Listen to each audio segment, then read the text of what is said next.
आज मैं आपके लिए क्लींजिंग जेल लेके आया हूं जो कमाल का रिजल्ट आपको देगी और इसमें 2 वेरिएंट है और बड़ा अच्छा काम करते हैं। और एक है जी लिवेंडर में। मैं आपको बता दूं कि इसमें क्या क्या इफेक्ट हैं, ये बहुत अच्छा काम करते हैं जी। ये अगर किसी की स्किन के ऊपर बहुत ज्यादा ऑयल होता है ना, ऑयल की वजह से एक्नी बन जाते हैं और ये एक्नी का भी काम करता है, एक्नी को बिल्कुल रिमूव कर देता है और आपका जो चेहरा ना बिल्कुल नीट एंड क्लीन हो जाता है और सॉफ्ट हो जाता है और ये काफी अच्छा काम करता है। एक है जी एंटी एजिंग के लिए, अगर किसी की जुनियों वगैरह का मसला है, वो चेहरा बिल्कुल नीट नहीं है और अपना कलर भी व्हाइट करना चाहते हैं तो उनके लिए बहुत अच्छा, उनकी स्किन को सॉफ्ट स्मूथ और सिल्की कर देगा और एंटी एजिंग यानी कि जुनियों वगैरह का भी मसला भी हल हो जाएगा। अब मैं इसको ओपन करके दिखाता हूँ और इसका काम दिखाता हूँ कि ये कैसे काम करता है।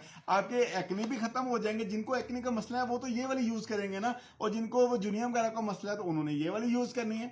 अब मैं ओपन करके और इसको यूज करके दिखाता हूँ कि ये कैसे काम करती है।